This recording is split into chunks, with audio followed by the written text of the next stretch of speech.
Okay, so we really need to talk about EverQuest and why, like, the future of EverQuest feels like this year it's kind of hanging in the balance. Okay, maybe not really hanging in the balance, but it does seem like this year there's a lot going around with EverQuest, and it's all to do with the year of the Darkpaw, and really some of the groundwork they have been laying leading up to this year over the last like 2 or 3. But I'm a bit tardy on this video because I wanted to wait for something to come in. Something that's very important. I have my very first official merch that I've ever purchased from EverQuest before. The Year of Darkpaw merch came out, I believe, early January, and I ordered it as soon as it was released. And damn, I messed up my hair doing that stupid change. But I was really excited for this because it looks pretty damn cool. And it got me like interested to see what exactly they're doing. And there's something interesting about them deciding 25 years on to start putting out some merch, and merch that honestly looks a lot better than the kind of bland stuff they had on the Everquest II store. But there's a whole lot of other stuff that's much more important than just some merch from EverQuest. What does all like the EverQuest merch have to do with the future of EverQuest? Well, nothing, honestly. Nothing at all. But it is one of those things that I think just makes me feel a little bit more confident. Not necessarily confident in like the game itself, but just confident in like, hey, they're at least like trying to branch out a little bit. It makes it feel a little bit less maintenance mode. It's a weird thing to feel less maintenance mode, but it's kind of like it brings back memories of like when I was a kid rushing to EB Games or GameStop. I don't remember which one it was, but to get the latest EverQuest action figure and thinking how cool it was that this thing that was in the game was now in the real world. And it's really cool to see them do something. And there's other stuff too, like you can get mouse pads. I got like back there, I don't know if you can see it, but I got a map that they had, which looked really cool, has really nice art for both EverQuest and EverQuest 2. But I'm not trying to sell you EverQuest merch. I'm not an affiliate. I don't have anything in that. I just wanted to talk about that off a beat. But there is something important for EverQuest that needs your input. You listening right now, it needs your input right now. That's a little dramatic. That's a bit too dramatic. There's something for EverQuest that needs your input, and I hope that you'll take some time to do it. Darkpaw is offering more communication and accepting more feedback than I've seen from them in some time, like the AMA that they're planning for March, or the 1-question surveys that they've released recently, which simply ask, are we doing a good job? Giving you a rating of how likely you are to recommend the games to a friend. Full disclosure here, I answered these questions for both EverQuest and for EverQuest II, and my ratings were vastly different. And it's not because I don't like both games. I'm on record saying that like I loved EverQuest II. I even left EverQuest for EverQuest II. But when I did these surveys, when I did the EverQuest survey, I was an 8 out of 10. I mean, I built a lot of this channel on recommending EverQuest to other people. EverQuest II was a 2 or 3 out of 10. I can't remember exactly which one I did, but it was a 2 or 3 out of 10 because I feel like that is a game that is in dire need of a level squish or a stat squish or shrinking down the amount of abilities, something, because it just feels awful when you jump in now to the live game. And there's plenty of people playing it now that are enjoying it, but you're probably enjoying it because you have grown with the game. Jumping into it fresh now is an entirely different thing. It's very overwhelming. And the numbers just get to a point where they're kind of ridiculous. When you're talking about millions and billions, it just feels like Monopoly money. Now EverQuest has that problem too with stats and stuff like that, but there's other more pertinent problems I think for EverQuest, like their UI, something that they've been working on in the back end for probably longer than most of us thought, because I kind of thought they'd be done by now. But they've been working on the engine and continue to work on the engine on the back end for the UI.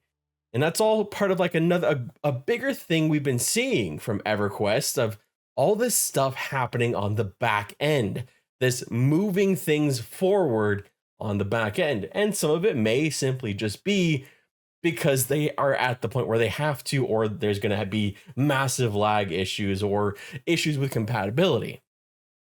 I'll be the first to admit that I have no idea how any of this works. And that's why I went to the forums of all places to get some information. The forums and their official announcement. We're going to talk specifically about the DirectX 11 API because that's the most recent thing. There are much better people to explain what all of this means, but with the move to 64-bit Windows, the new UI engine that's been worked on for ages now, and the DirectX 11 API port, there's stuff happening in the game. In their statement, Darkpaw said that there are a few goals with this port. For many people, the immediate benefit will be improved graphics performance and stability from modern drivers. Additionally, this allows our game to continue running on non-emulated graphics modes. Major graphics card manufacturers have already started running games for DirectX 9 in emulated modes, thus introducing another area for potential graphical lag in the future. Eventually, we'll have some new and improved art that takes advantage of the features of a DirectX 11. There's a few things to unpack here, and I think it ties to the other updates too. Everquest is future-proofing their old systems. Moving to DirectX 11 seems largely like something they had to do, lest they deal with intense lag issues in the future as graphic cards stop support, something that was mentioned in the move from Windows 32 to 64 as well. But there's also some words here that will either bring hope or despair to Everquest players. Eventually, we'll have some new and improved art that takes advantage of the features of DirectX 11. Now, don't get your hopes up because I do not in any way believe that this is going to be a remaster of the game.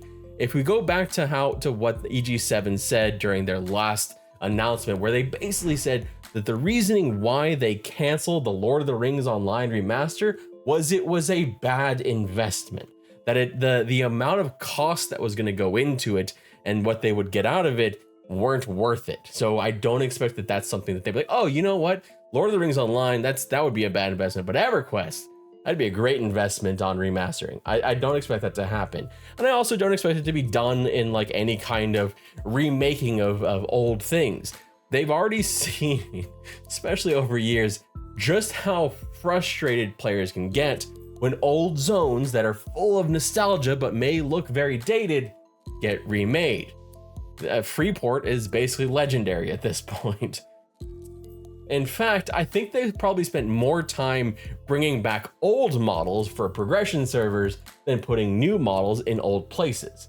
However, EverQuest as it stands today is a kind of a patchwork of all these different eras. If you go through EverQuest, like from the earliest zones to the latest zones, you'll see pretty drastic differences in how the zones look. I think the most drastic difference obviously happened in 2001 with Luckland, and a lot of that's kind of played out, but you still see like there's just increased fidelity as you get deeper and deeper into the expansions, whether it's new textures or just player models. Soul Banshee back in May of 26 kind of like echoed a lot of this and put it in a way that I more understanding than I have. The reason is it's probably hard to find DX9 modelers to hire, and it is a clunky system to work with, probably costing them many hours of labor just to make new additions. DX11 would give them better tools to work with, faster design turnaround, and better ways to handle light, shaders, etc. The changeover may have needed the 64-bit conversion first, and since Windows 7 and later are the OS supported, they can go up to DX11 without breaking any compatibility. This does open up the possibility for new expansions to be built natively with DX11 models, textures, shaders, etc. Now, whether they have already replaced their tooling with DX11 compatible for the next expansion for the end of this year is unknown as of yet, and I'm sure they are keeping a tight lid on that until the planned announcement. It's kind of an interesting thing. I honestly don't know that I would expect this expansion to be anything spectacular, but we could be surprised. I'm thinking like with how they just finished up the port, maybe looking towards the I guess it's 32nd expansion in 2025 would be when we might see something a little bit different. But each expansion has at least looked a little bit better in some ways than the last ones, so it's probably something just to expect. It looks good. But if there's one little bit of hope that I could put out into the atmosphere, something that, you know, try and like will it into existence, what I would love to see is an update to the damn player models, because we got teased with it for a while with the human models back with like Ruins of Canark and Buried Sea and all this stuff. I mean, here, like these models on here, you have 3 different human models that exist in game. You have the classic model, you have the Lucklin model, and then you have the new model. Well, new being, I think it's at least like 10 years old at this point, but the new model that is strictly made for NPCs. It's kind of jarring. It's for the Combine. And so, I mean, I guess you could kind of put it off as like, this is the Combine human, but it's built in a similar way to the way the Draken were built.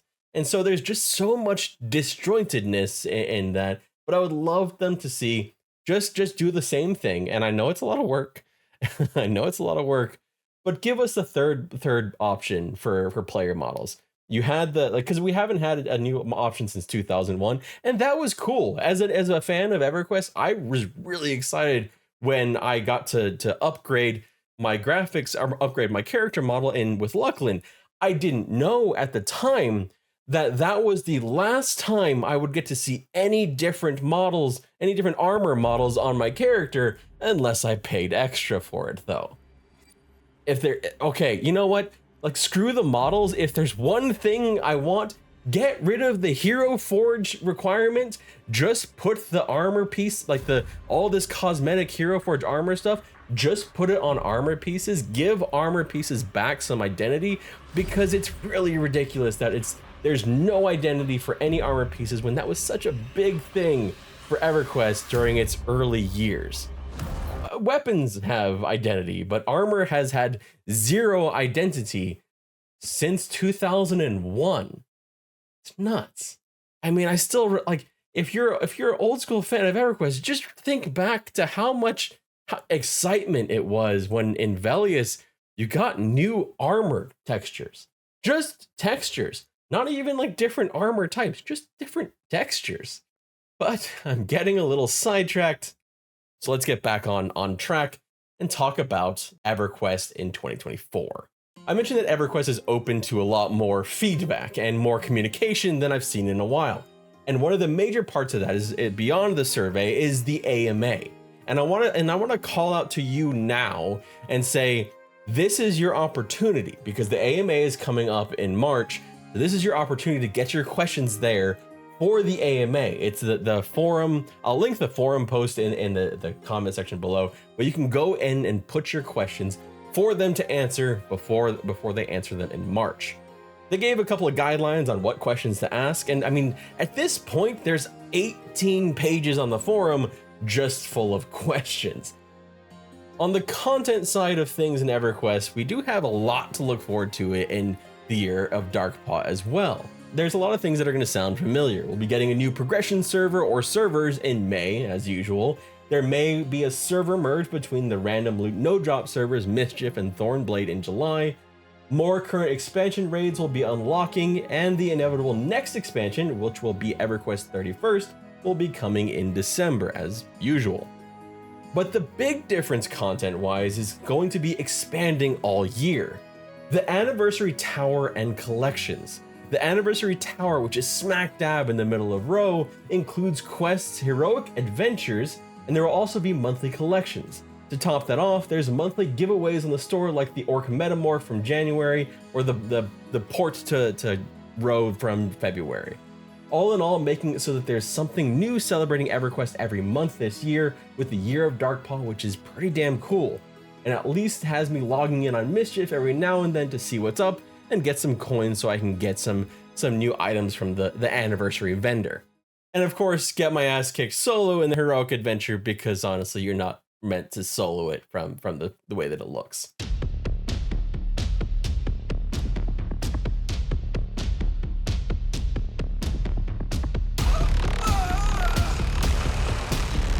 If you're a fan of EverQuest, there is a lot to look forward to this year.